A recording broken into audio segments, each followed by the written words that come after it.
Hi, welcome everybody to another edition of Unsung Heroes, the channel where we ask musicians to tell their story because they've all got one to tell. And today's guest is somebody with a particularly good story, I have to say. Arguably one of Europe's finest blues guitar players and a wonderful man to boot. Ladies and gentlemen, Mr. Papa George, how the devil are you, George? Good to see you, Paul. Good to see you too, my friend. Good to see you. Good to see you people as well. Absolutely. Now, going way back, George, how did it all start for you? You know, where did you discover that suddenly you had this bug for music? Okay, I suppose it started off by going to see Elvis Presley in his movies. Brilliant. Those, like seeing the star, going out singing, and I'm like, I'm something like probably 9, 10 years old. Yeah. And so, along with that sort of that era of like rock and roll and certain sort of styles of music, and of course you had the Beatles just like knocked everything out of the park. I mean, they were like from another planet, really, weren't they? And it was the Beatles that really. And there was a mate in my street back in Chiswick where I used to live, where I grew up. A guy called Barry Chambers, who was about 3 years older than me, and he was already playing guitar. And I was I thought, wow, look at that, a guitar, look, like a real guitar.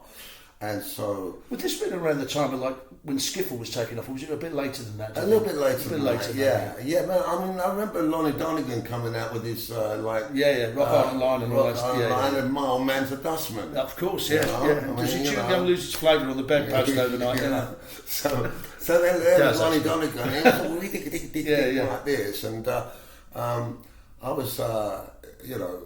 that skiffle thing, I never sort of, I didn't even know what skiffle was. I didn't even know what blues was. No. It was just the feeling of the music, and later on I discovered it's called blues. So the Beatles, when they came out, of course my mate was a big Beatles fan as well, and then Mum and Dad, they got me a guitar. I had a Spanish guitar to start with, but our neighbour in Chiswick, where I was living, Burlby Gardens in Chiswick, was a musician there, and he had a guitar for sale, and it was a Futurama, and it was 16 quid, and my parents bought it. I've got to show you it because... All right, yeah, great, please do. It's right here, and this is not the actual guitar, it's a Futurama, right? And my parents bought me a replica of this guitar. I just happened to buy this on eBay.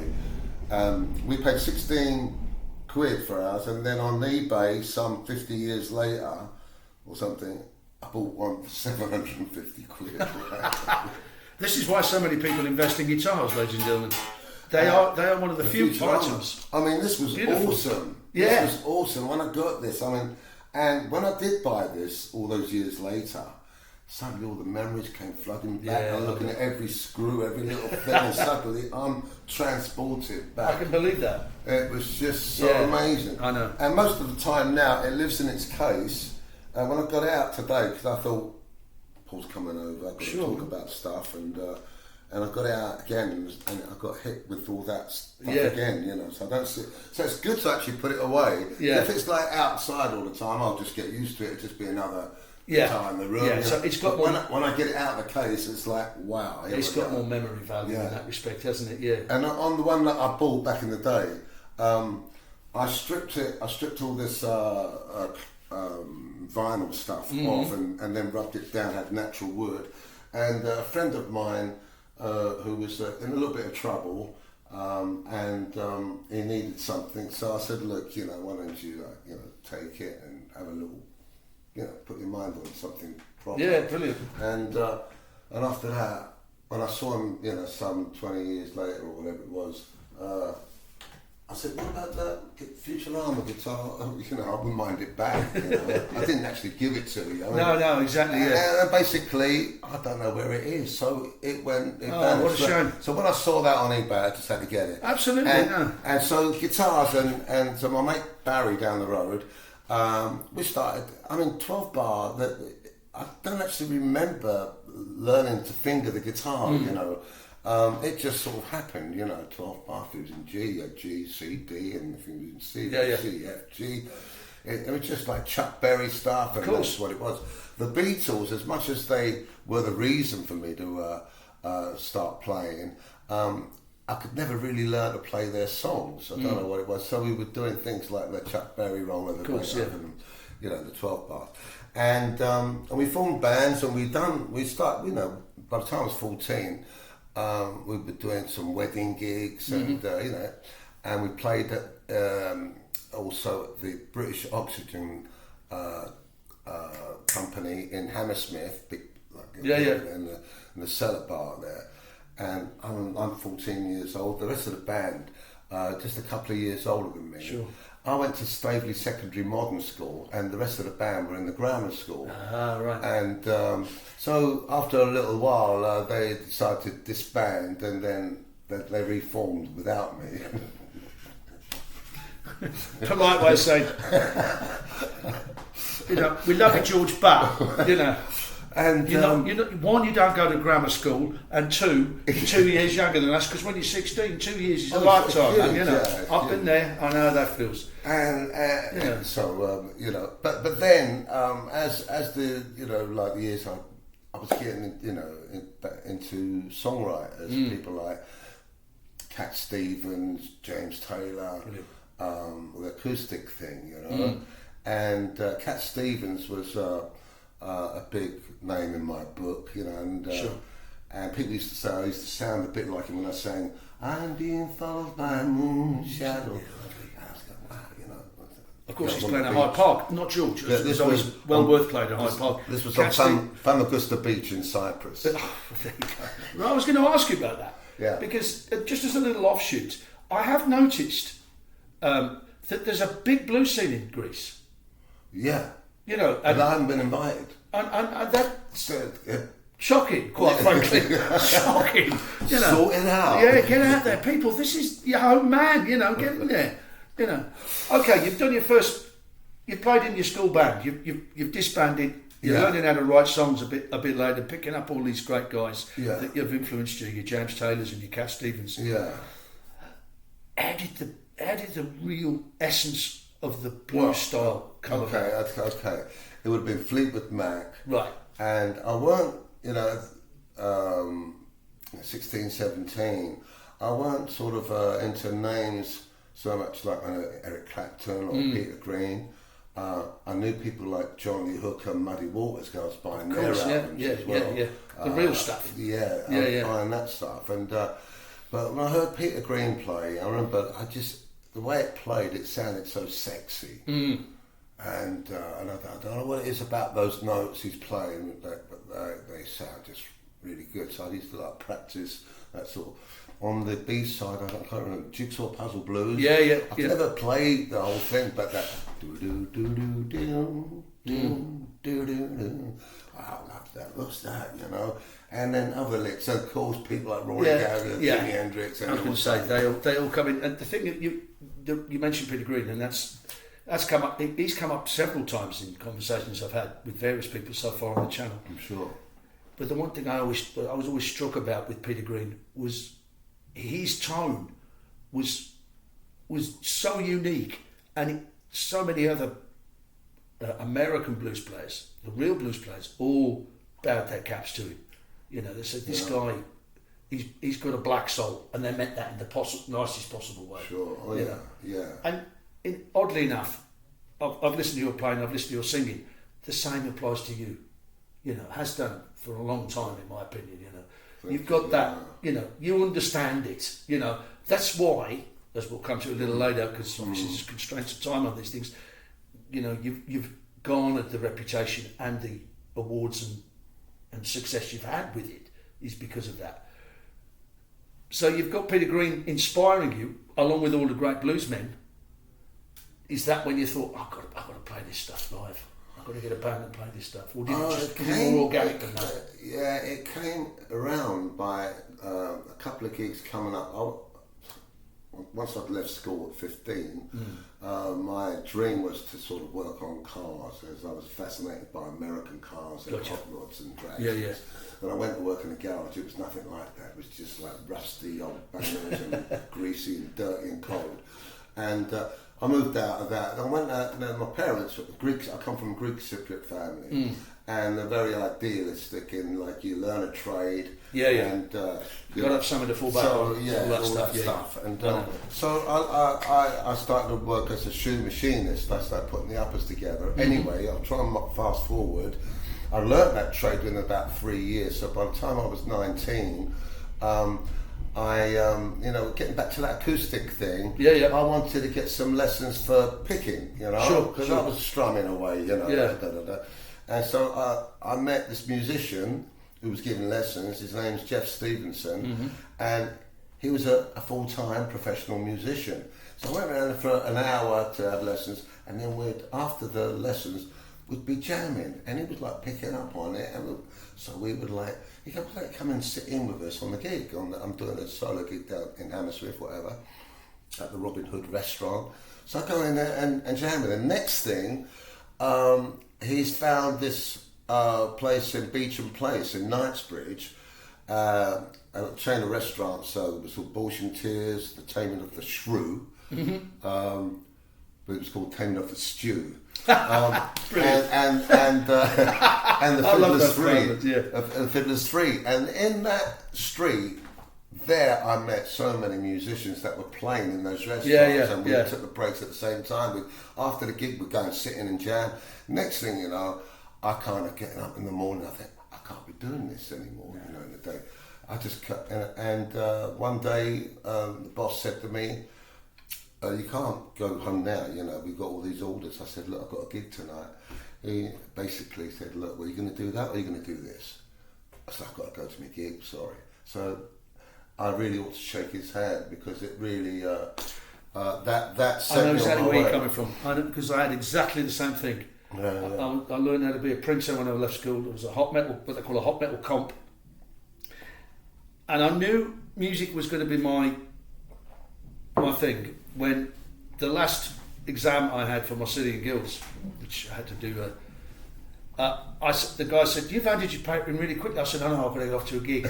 And I knew then it was time to, that was my calling, That was it, and I met these musicians down there, and they were all professional and songwriters as well, and so like they were influenced in the sense that they had publishing deals. They were like session guys. They were proper good musicians. Sure, And I was getting great feedback from them as a player, and I learned a lot from that street. And cut your teeth. I'm still in contact with people that I used to jam with down there, still up to this day. That's super good. Friends like Ian Hunt. Yeah, I know Ian. I met him in the Beecham place as well, and Pete Reese as well, bass player. We've worked together for 40 years plus, whatever. And so from that, and there was a Colombian friend of mine, a musician, and his sister were great. They used to do Beatles stuff and harmonies and great. Anyway, Luciano, rest in peace. He put a band together to go over to Colombia, so I went over as well. I didn't play, but I went over there, took my guitar, a sort of spare guitar, but we toured around Colombia for about 3 months, and that was quite hilarious and freaky. Yes, it was wonderful. Did you indulge in Colombia's finest while you were at there? Or did you have any choice in the matter? 3 months, and I don't know how I got through it, but it was a wonderful experience. And from that trip, I mean, I'd made 3 more return journeys there as a friend, going to visit him and jam. Keep talking, George. I'm just going to grab my tea, ladies and gentlemen. So Colombia was a very special place, and my last trip there was in 1994 when I went over to say goodbye to Luciano, because he unfortunately got a cancer of the esophagus, and he was a great rock and roller. He loved melodies and stuff, but he was really into Zeppelin and the heavy stuff. "Hey George, come on, let's like to..." The thing was, they would have long hair, and I'd lost mine by then. I was like, curly. Yeah. And But it was wonderful, and things just sort of opened up from there. I think it opened up more towards. Well, actually, from the Abortion Tears days, because I was there from 1974, late 74, up until about 79, 1980. Mm-hmm. And out of those musicians there, and along with Pete Reese, we formed a band called Taxi. And we had about 2 hours of original material. And the main songwriters was Mike Allison and myself, mm-hmm. and Alan Savage was on drums, and Pete Reese on bass, myself guitar, voice, and Mike Allison, and Mike also had connection with because he had a publishing deal with Freddie Mercury's company, Mercury Music, and in that camp. We had Peter Straker, and Peter Straker liked our band, knew Mike, and then so we backed Peter Straker as a band. Gotcha. And Pete got a gig to support Tina Turner in 1982, I think, at Hammersmith Odeon, and so there we were opening the show for Tina Turner. In that little period there, we played at the Royal Festival Hall, the Hammersmith Odeon, with a couple of gigs. Sadly, our direction in Taxi were taking. We met a sort of fork in the road where Mike was more into arrangement type of stuff, and I was more into the blues type of thing. So anyway, then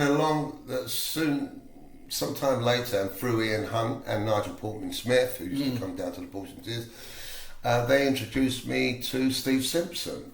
And I got into that circuit around Twickenham, Surbiton, Kingston, Richmond, and I think it would have been around that time or thereabouts that we would have met. You mentioned Steve Simpson.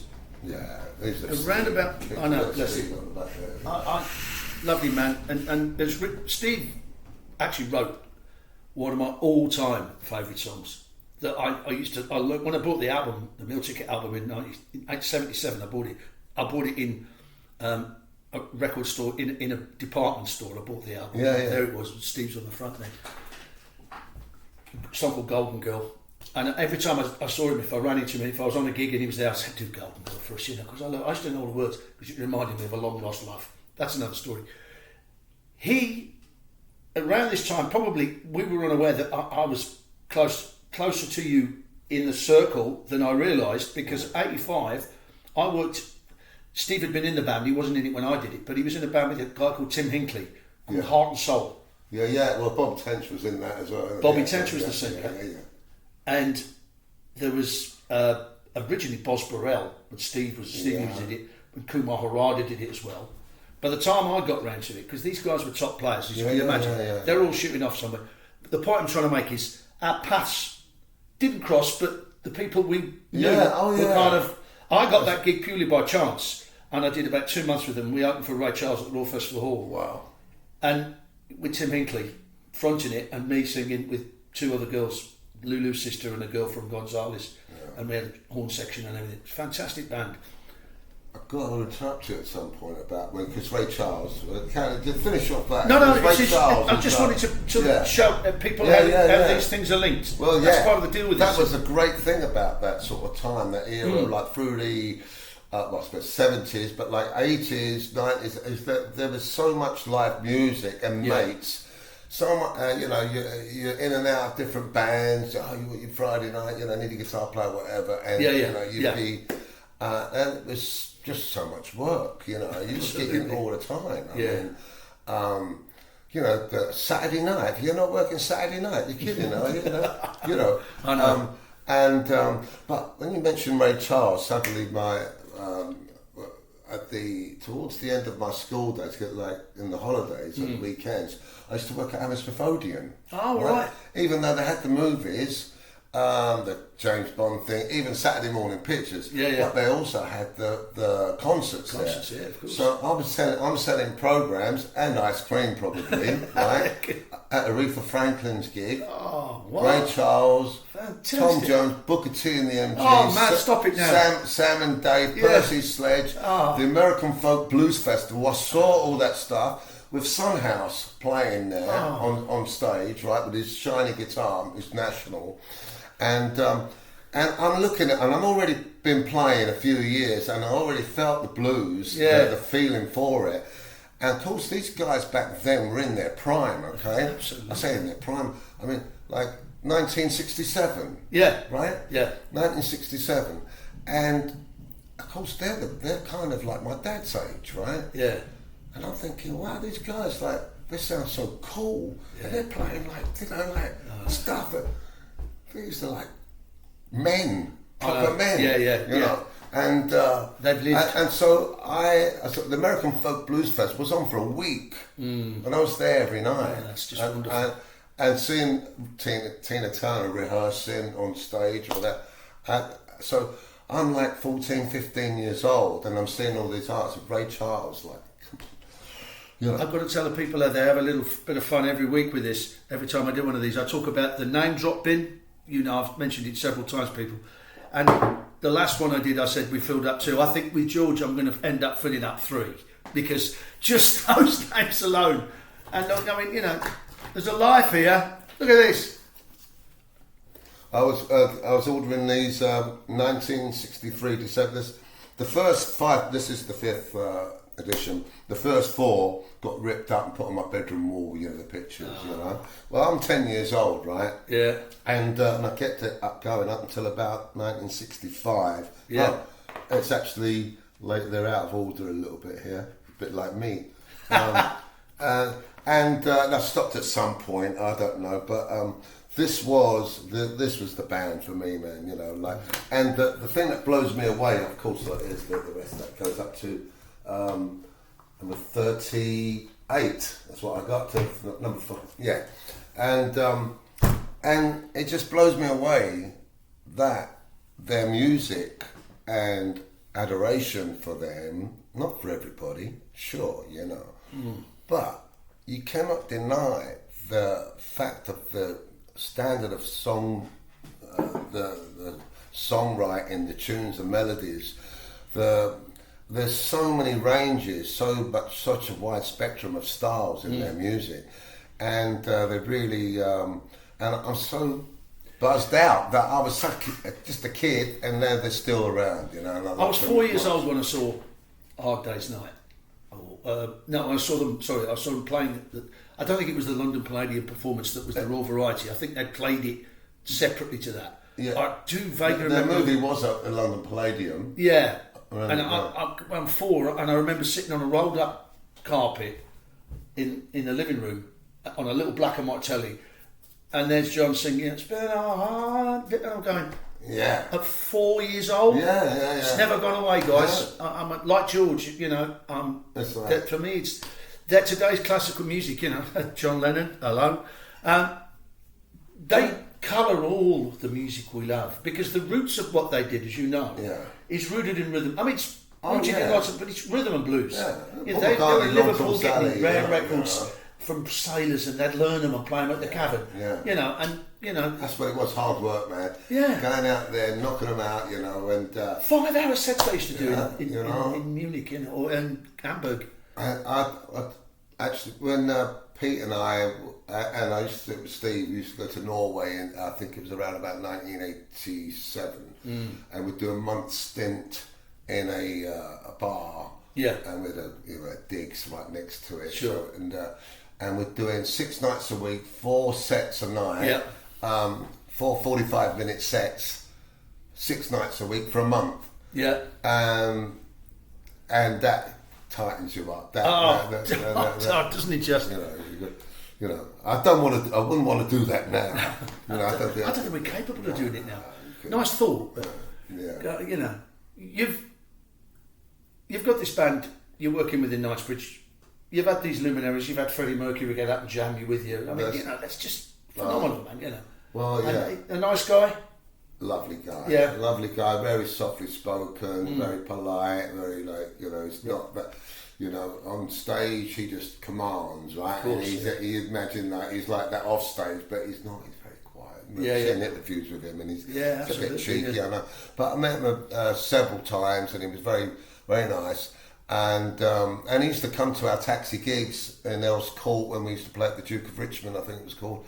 And there's Freddie and Pete Straker there, and then and I said, Freddie looking at me, you know, I'm going, it's up to you, you know, yeah, I've got to impress this guy, I've got to show that I can do it too, mate. You're not the only star around here, okay? Oh yes, the arrogance of youth, though, George. The arrogance of youth.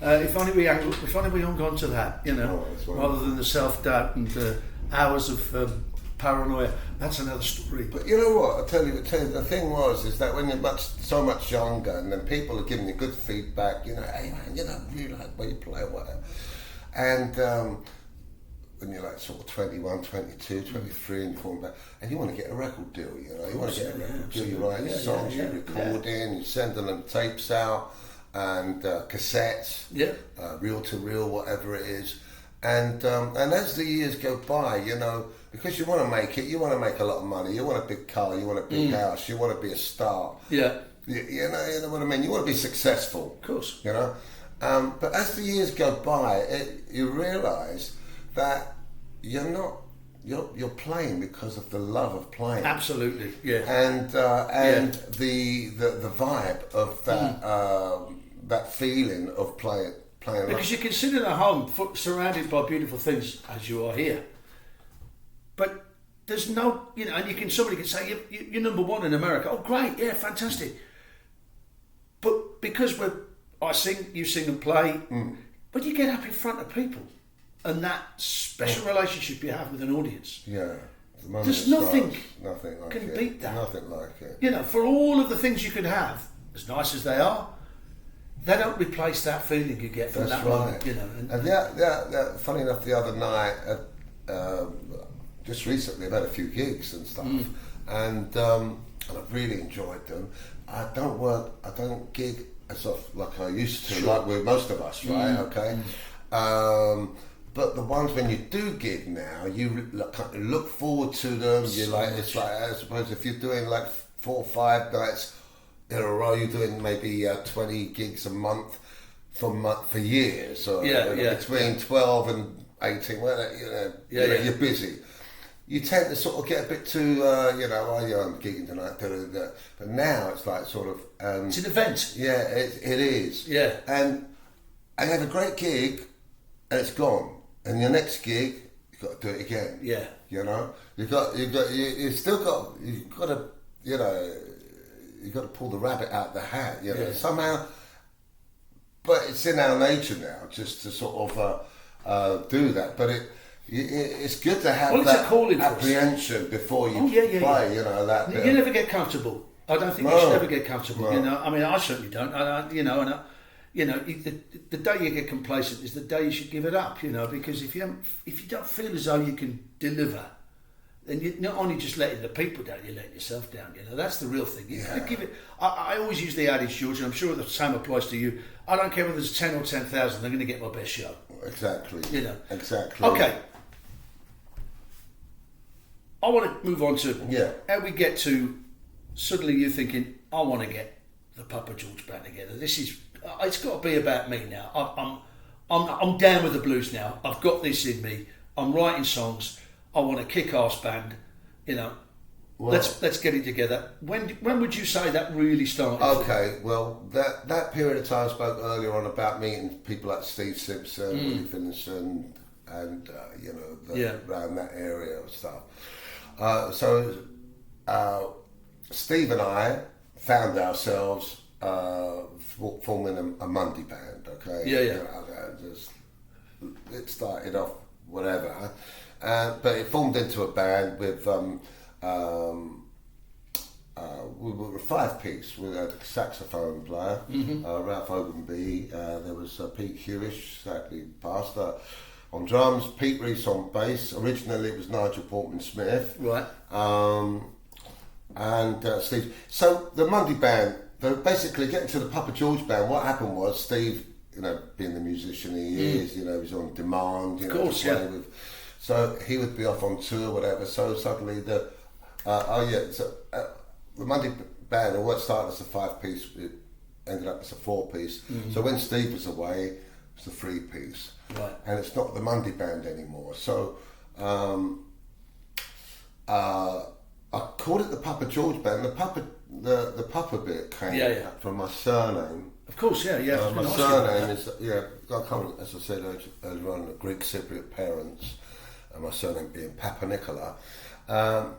One day with Taxi, we had a poster there of our individual photographs, and we were asked to sign by our picture.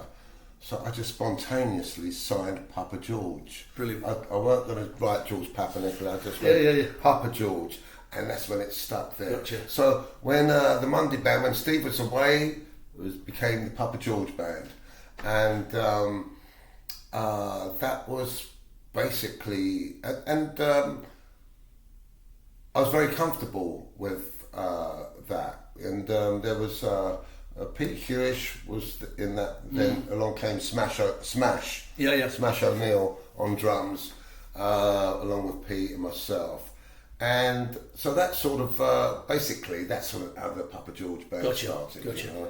Now, there was it's sort of that sort of pivotal period, and that time that you've started the band there. I'd say this is what, mid to late 80s, would you say? Oh yeah. There's still a burgeoning scene for musicians to play in smaller venues and obviously bigger ones. When did it sort of start to branch out and get bigger for you? You know, I mean, like moving to Europe, doing festivals, getting a reputation abroad, and all that. Yeah. How did that sort of start off? Or, what was the spark for that, would you say? Well, I went in 1985. I was in the States for 6 months. All right, great. And I spent 3 months in Texas. I originally went out there for 6 weeks, and we ended up staying. It was myself and my wife at the time, Christina, and so we were in the States for 6 months. After the first few weeks, ran out of money and stuff. Went to visit a friend who had a studio in San Francisco. We blew our money, and then I had my guitar and a little board of pedals, and I got the phone book out, and I found an English mate of mine that lived in Texas, and I called him up. Hey, what are you doing? I said, look at hey, gigs. I've got any gigs? Because you come and stay with me. So I got a flight there, and then I was there in Texas for 3 months, playing at the Hilton Hotel in Odessa. Nice. Which is West Texas. It's like it's not the most buzzing place. It's not like Austin. I mean, it sounds great. I went to Texas, But no, I met some great people there and great musicians, and used to play at the rodeo there. Brilliant. And then more musicians, and then suddenly I was jamming with more people. The question you was asking me about when it started to come out. I guess my confidence level had risen quite a bit, and at the time, of course, that Stevie Ray Vaughan was a very it was very sort of a lot of consciousness about his playing. There were a lot of bands playing all of that shuffle, Texas thing, which is great. But you know what? When I was over there, they didn't hear that off me. I might be trying to play like that, but I never got it. No. But they liked the British side of what was my sound, and I think that's what kind of. Well, that makes sense in a way, because let's be honest. I mean, because of the history of the societal issues that they have in America previously with segregation and everything else, it took the Beatles, the Stones, the British invasion, the Creams to open, and Fleetwood Mac, to suddenly open that white audience, and they're saying. You've always had this music, people. Yeah. You've just never bothered to look for it because of the race thing. I missed out Hendrix, but Hendrix was huge for me as well in the early 70s. So in the 60s, when they brought out the Wind Cries Mary and Hey Joe, I loved that. I didn't quite get my head around the heavier stuff, the really stuff out there, until a bit later on after taking a few different substances to help me along the way to understand what was going on WD-40, that sort of thing, And it was, a wonderful experience, and that influenced my playing. And I you know, I can't. I try to learn. When I learn something, I can't play exactly the same thing. I have to do my own thing, you know. And well, that wouldn't be you otherwise, would it? You know, and that's the only way I can do it. You know, and I'm more comfortable being in my own band than playing in lots of different bands. So as much as I like to, blues, okay, great, I have a good time. Don't get me wrong. I just with my own band, I can't sack myself. I can only retire. You know. Which might happen soon, you know, after this interview. No, not at all, not at all. I'm gonna, because as you say, as I said earlier, I'm aware of the constraints of time because of space and everything. Sure. I want to get through the Papa George Band. You're gigging furiously. You're on the circuit. You're playing festivals all over Europe. How many albums have you made now, George? Right. Okay. Well, it started off with the first sort of recording of Papa George would have been on cassette and hired the studio. No, by this time, I'm not looking for record deals or anything like that. You know, we're starting to get more independent about, you know, getting a studio and sort of getting me a contract. Don't get me wrong, I was offered the deals and I didn't like people telling me what to do, you know. It was a bit strange for me. So we did that, but did a live recording at the cassette thing happened, I reckon, about 1985, something like that, and we did the very thing makes you rich, makes me poor. Did I Thank You. We did, I think the others were. You know, you can get that stuff digitised, those old tracks. You can get them digitised and get them out on Spotify or put them on a CD. I should try and do. You should do it because I've done that with one of my albums, and it makes it's such a good idea. If only for yourself. Yeah, because you've got it there, you know. Yeah, and so I did Night with You recording in '96, quite a bit later now. Live recording with Paul Foss on drums, Pete Reese on bass, myself, and then we added Vic Martin on some keyboards on a couple of tracks. So we're more independent, you know, rather than looking for a company. Absolutely, even though it's like, you know, sort of just selling some bits here and there, whatever.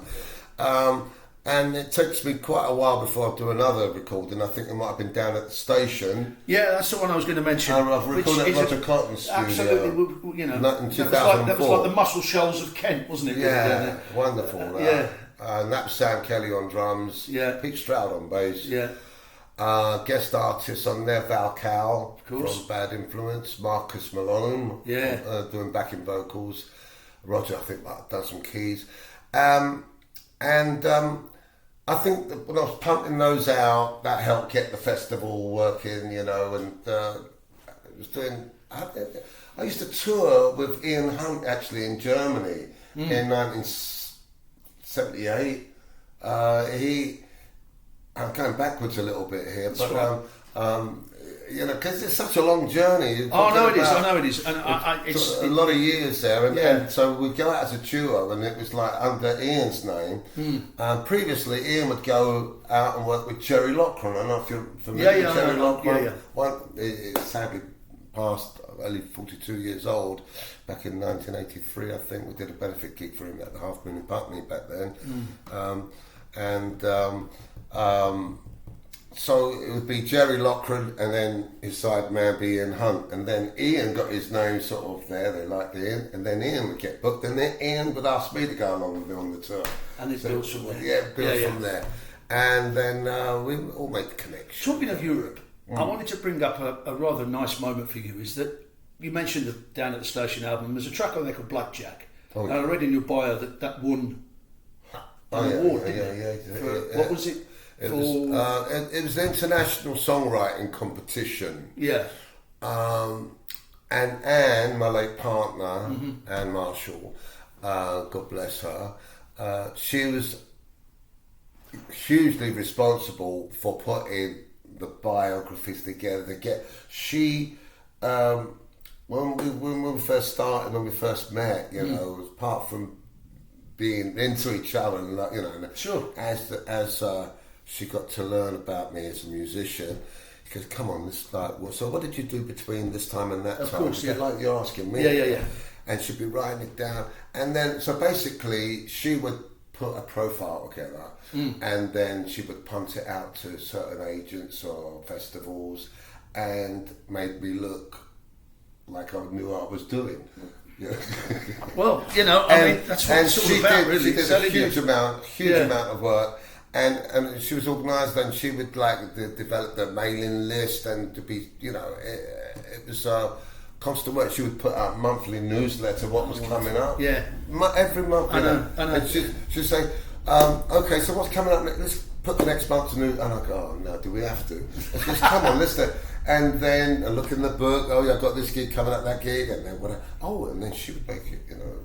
And then well, that's wonderful. That's wonderful because you know, I mean, the amount of musos that end up these days. I said, you know, I speak to them, the modern ones. I say we spend more time, doing stuff on the computer than we do sitting down playing because we've got to get it out there. And because of the time, as I said, I'm rushing through this, and it's no reflection on George. It's not his job. I could talk to him literally all day. Yeah. I can't help noticing, ladies and gentlemen, there's a wonderful plaque on the wall here. Yeah. Papa George is officially recognised and inducted as a master blues artist from England in the Blues Hall of Fame, an American Heritage International organisation. How good is that? This is recommendation of the highest order, and I have to. I don't really want to go on from there because that is top bloody draw. It's absolutely, and it's dead right as well. He's got a new album out. Plug it, George. Tell everybody where I should your next play. Okay. The album's called These Wheels, and it's available. On my website, which I've got to tweak it a little bit, but mainly at gigs at the moment. So, but yes, so you can get through. You can find me somewhere on the web. You know, my website is down. It just so happens this is bad timing. I know, but it is what it is. But yeah, so I recorded that during lockdown actually. So it's not brand new, but it's my most recent album. And there's some good songs on there, and there's some ones that I don't like, but other people like, you know. So you can't please everybody, that's true, even me. Absolutely, you can't please yourself any more than you can please anybody else, really. But that's what we keep doing it because we want to improve. So very quickly, just want to show you. That's how I'm 10 years old singing. Look at that! Lovesick Blues at the Isle of Wight on the holiday camp. I'm 10 years old. Lovesick Blues. And he's been back there a few times since, I can tell you. And there's that blue guitar, which is now in black and white. I'm 10 years old there. I'm 10 years old all the time. Yeah, we never grow up doing this business. Now, I must say, all information to do with George, plus his choices of material that he's chosen of his songs that have inspired him and that he loves over the last 60 years, will all be in the information underneath the YouTube video when this is posted, along with George's website, because it will eventually come back. So it'll be there, and you'll be able to watch this and at the same time play the Spotify playlist I've put together based on the songs George has sent me, and there's some wonderful stuff on there. In fact, I could have picked it myself, quite frankly. You know, there's such just wonderful stuff on there. Now, before we go, George, as is de rigueur on these things now, we've got to do a song together. Right. So you better pick a guitar. Okay. Well, I'll do a little bit of housekeeping. Right. And then we'll do another to finish with. Okay. I gotta get an acoustic guitar. Go and get an acoustic guitar. Ladies and gentlemen, we're going to do a song in a moment, but I just wanted to let you know there might be a week or so before we drop another of these Unsung Hero videos, purely because I've got a lot of stuff on and I need to sort that out before I get a chance. But we have got some good guests lined up, some seriously good people that have all agreed to do an interview like this, and we really appreciate your support, and the only way it can really make it work is if you subscribe. Please leave comments. I mean, you know, as long as they're not too rude, I can cope with that. It's okay. We're still on a learning curve with this, and we want to try and build this up because if nothing else, it just broadens and lets other people realise how much the music community come together to share the love of what they do. So I'm going to say goodbye. George is going to say goodbye. See ya. And we're going to finish with a song. Thank you. Thank you very much. Been a pleasure. Thank you very much, Mr. Paul. Absolute pleasure myself, mate. Wonderful. Joy. So, don't you ever change your mind about leaving me behind. Oh, forget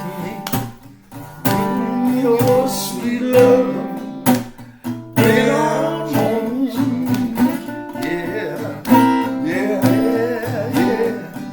Take it, George. You know I'll always be your slave until I'm dead and buried in my grave. Oh Lord, you got to bring your sweet loving, bring it on home to me. Yeah. I'll bring you joy and honor too. But that ain't all I wanna give to you. Oh, bring it through. Bring your sweet loving, bring it on home to me. Yeah. Ladies and gentlemen, Mr. Papa George doing what he does best.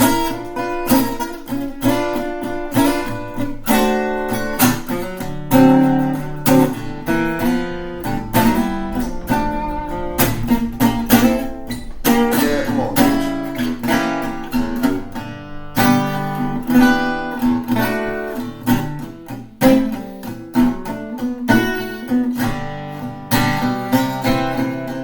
One more verse, ladies and gentlemen, I think.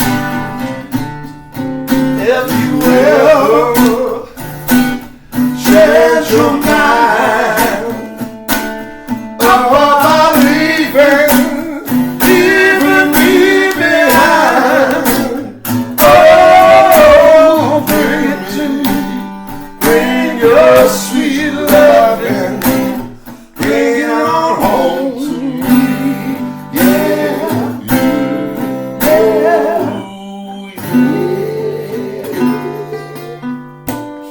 Peace to you all. God bless. From George and myself, thank you so much. Thank you.